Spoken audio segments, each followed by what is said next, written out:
Morning class. जैसा कि आप लोगों को पता है कि अपना गैलेक्सी स्कूल के अंदर हम लोग ऑनलाइन क्लासेस स्टार्ट कर चुके हैं और उसी को आगे बढ़ते हुए आज आपकी ज्योग्राफी की फर्स्ट क्लास है और आप लोग अभी 10th जस्ट क्लियर कर चुके हैं और आप लोगों को ज्योग्राफी के इंट्रोडक्शन के बारे में थोड़ा थोड़ा बताया हुआ है हम लोगों ने।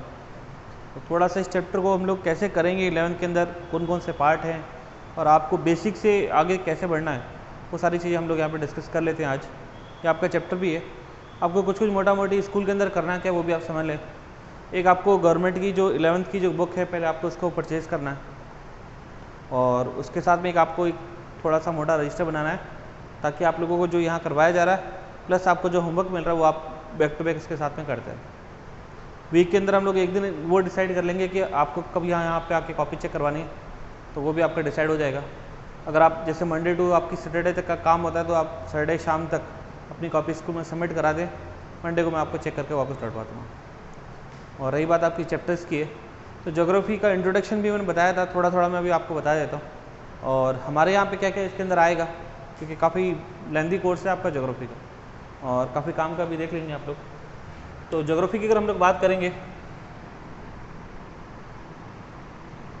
आपको बेसिकली ज्योग्राफी तैयार करने के लिए करना क्या है, क्योंकि देखो क्लास 6 से लेके आप लोग 10th तक ज्योग्राफी पढ़ चुके हो, उसका ही पैटर्न आपका 11th एंड 12th के अंदर। ये आपका बेसिक था, एलिमेंट्री बोलते हैं, हर बच्चा पढ़ता है उसको, लेकिन 11th 12th के अंदर आप स्पेशलाइज हो ज्योग्राफी के स्टूडेंट। ज्योग्राफी स्टूडेंट बनने के लिए आपको एक माइंडसेट बनाना पड़ेगा, अच्छे से समझोगे कि 11th एंड 12th की एक डिटेल स्टडी, क्योंकि यही आपका कॉलेज का पार्ट। जब आगे आप लोग करोगे BA BSc, BA के अंदर रहेगा आपका और BA के बाद में यही आपका रहता है MA के अंदर भी। तो आपको ये सब कुछ पढ़ना है। 6 7 तो पढ़ ही चुके हैं आप लोग, थोड़ी थोड़ी मैं यहाँ से भी उठाऊँगा कुछ ना कुछ कोर्स, क्योंकि उसके बिना आपका ये 11th और 12th करने का इतना मज़ा नहीं आता। तो 11th के लिए आपको थोड़ा सा 6 से लेकर 10th तक का आपका बेसिक है वो देखना पड़ेगा। इसी के अंदर हम लोग कुछ कुछ देख लेंगे। 6 से 12th किताबों के अगर पढ़ सकते हो तो पढ़ लीजिएगा। उसके अलावा एक आती है आपकी एटलस, आप लोगों को एटलस पढ़ने हैं, मैप्स का डिस्कस करना है अच्छे से। उसके अलावा जो बुक्स मिलती है आपको वो बुक्स पढ़नी है और अगर अदर बुक का अगर आप लोग हेल्प ले सकते हैं तो वो भी ले लीजिए। देखो स्मार्टली अगर खेलोगे तो बहुत काम आएगा आपका ग्रेजुएशन और उसके बाद में भी। तो क्लास 6 से लेकर 10th तक की अगर कहीं किताब पढ़ी है तो उस किताब को इधर उधर करना मत, ये भी बहुत काम आएगी आपकी। और एटलस है, एटलस आपकी इंडिया एंड वर्ल्ड लेवल की छोटे बच्चे के सेट में आती है, इस्तेमाल नहीं किया है आप लोगों ने, लेकिन अब आप लोगों को उसका इस्तेमाल करना है। 11th 12th में आपका बेसिक रह जाएगा एटलस के बारे में। अदर बुक्स का मेरा कहने का मतलब है, अगर भैया दीदी या कोई भी आपके घर के अंदर कोई भी कंपटीशन की किताब पढ़ रहा है, वहाँ से ज्योग्राफी का टॉपिक है वो पक्का उठाएं आप लोग, क्योंकि उनके अंदर आपको पता चल जाएगा कि आपको अल्टीमेटली ज्योग्राफी के एग्ज़ाम देने के लिए आपको कौन कौन सी चीज़ें पढ़नी है। अगर हम लोग अब आगे बढ़ें तो 11th क्लास की अगर हम लोग बात कर लेते हैं, क्लास 11th की, तो क्लास आपके 11th के अंदर ज्योग्राफी के अंदर आपका पहला जो पार्ट रहता है वो है आपका फिजिकल ज्योग्राफी। माना जाता है कि ज्योग्राफी का सबसे टफ पार्ट है ये और सबसे इंटरेस्टिंग भी।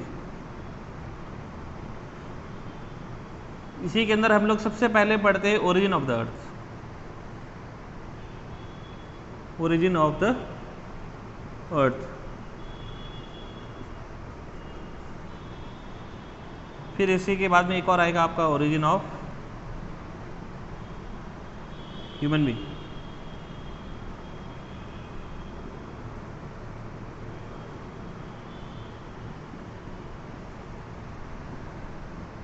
इसी में हम लोग पढ़ते हैं सोलर सिस्टम।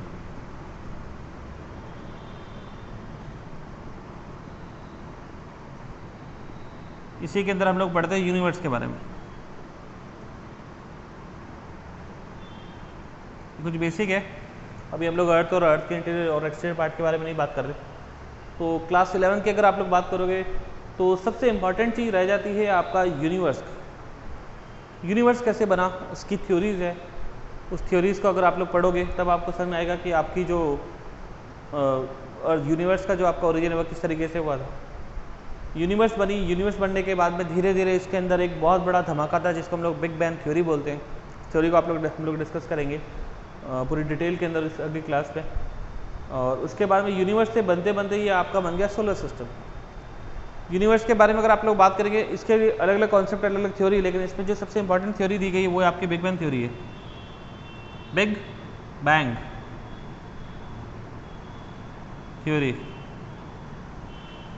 ये बताया जाता है इस थ्योरी के अंदर कि जो अर्थ, ये पूरा का पूरा जो यूनिवर्स बना था एक बहुत बड़े धमाके के साथ बना हुआ है, ठीक है। और जो आपका जो यूनिवर्स है वो आज भी एक्सपेंड होता जा रहा है। ऐसा नहीं है कि यूनिवर्स सब खत्म हो चुका है। और हमें सिर्फ यूनिवर्स की कोई 1% नॉलेज, सिर्फ 1% नॉलेज है, बाकी हम लोगों को अभी तक यूनिवर्स के बारे में कुछ भी नॉलेज नहीं है।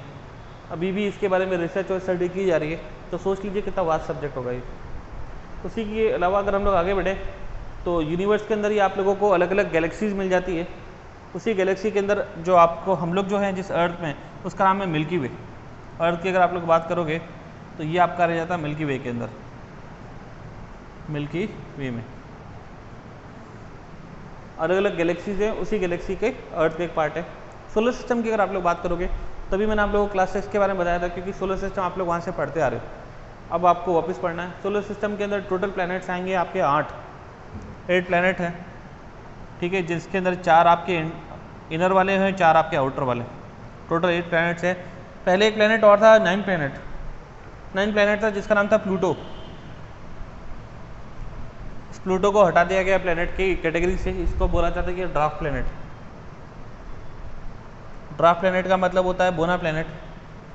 ये प्लैनेट अभी काम का नहीं है हमारे लिए, ना हम लोग इसके बारे में पढ़ेंगे। बाकी का जो आपकी 4 + 4 8 प्लैनेट है, ये आपका सोलर सिस्टम का एक पार्ट है। इनमें सबसे इंपॉर्टेंट रह जाता है आपका सन। सन के अलावा 4 इनर और 4 आउटर, मतलब कि जो टोटल 8 प्लैनेट है, ये सन हो गया आपका। सन के अलावा छोटे छोटे 4, इसी के बाद में 1 2 3 और 4, 4 को माना जाता है इनर प्लैनेट। क्यों? क्योंकि सूरज से काफ़ी नज़दीक है, इनर प्लैनेट। और उसी के बाद में 1 2 3 4 के बाद में जो आपका 5th नंबर वाला प्लैनेट है, इसको माना जाता है आउटर प्लैनेट। आउटर क्योंकि बाहर की तरफ। इसी के अलावा आपका 9th प्लैनेट और था प्लूटो, जो मैंने भी आपको बताया, ये आपका प्लूटो प्लैनेट की कैटेगरी में नहीं है।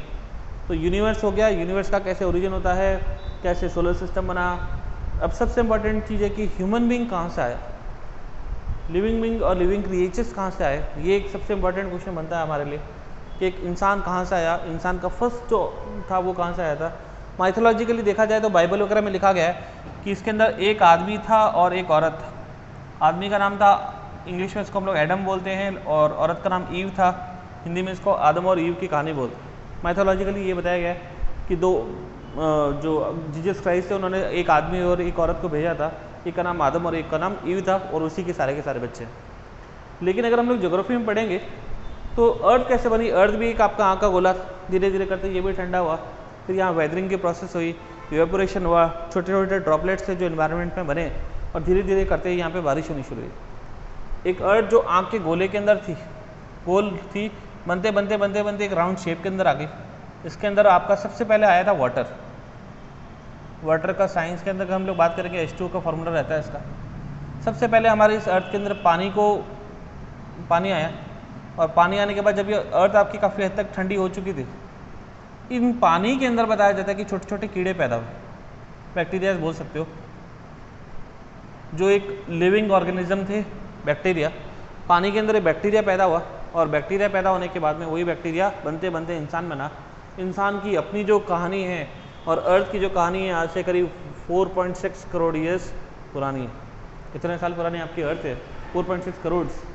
तो उसके हिसाब से आपका ये अर्थ की कहानी बन जाती है। नेक्स्ट अगर हम लोग पढ़ेंगे इसी के बाद में आपका अर्थ किस तरीके से बनी, अर्थ पे ह्यूमन बीइंग कैसा है, ये सारी चीज़ें मैं आपको बता चुका। तो ये छोटा सा आपका इंट्रोडक्शन था चैप्टर नंबर 1 का। डिटेल में मैं आपका पॉइंट टू पॉइंट जो पढ़ाऊंगा, मैं अब आपकी नेक्स्ट क्लास में पढ़ाऊंगा। थोड़ा आप लोगों को अब काम क्या क्या करना वो देख लीजिए। आप लोग क्लास 6 से लेकर 10 तक की जो भी किताबें हैं, वो सारी की सारी किताबों को आप लोग स्टोर करोगे, इकट्ठा करोगे। इसके अंदर से आपकी ज्योग्राफी के जो पॉइंट है वो आपको सारा का सारा रीड आउट करना है। जो बच्चा ये कर गया उसके लिए 50% काम तो हो गया। दूसरा है आपको आपकी खुद की 11th क्लास की बुक खरीदनी है। इस बुक को खरीदने के बाद में उस बुक से इस चैप्टर को पढ़ना है, और फिर हम लोग वहाँ से कंटिन्यू स्टार्ट करेंगे। रजिस्टर के बारे में आपको बता चुका था, रजिस्टर बनाना है, और जो आपको मैं होमवर्क दूंगा यहाँ पे वो आपको सारा का सारा होमवर्क भी करना है। अदर बुक मैंने कंपटीशन वाली बताई थी, देख लेना आप इसमें। तो ये आपका यहाँ पे इस तरीके से आपकी ज्योग्राफी थोड़ी सी स्टार्ट की हम लोगों ने। आपका डिटेल डिस्क्रिप्शन हम लोग पढ़ेंगे नेक्स्ट क्लास के अंदर। और आप लोगों को बता रखा है वीक के अंदर आप लोगों को एक दिन आना है यहाँ पे, और यहाँ आके आप अपनी कॉपी चेक करवा सकते हैं। और आपको नेक्स्ट डे मैं आपको आपकी कॉपी दे दूँगा। Thank you class.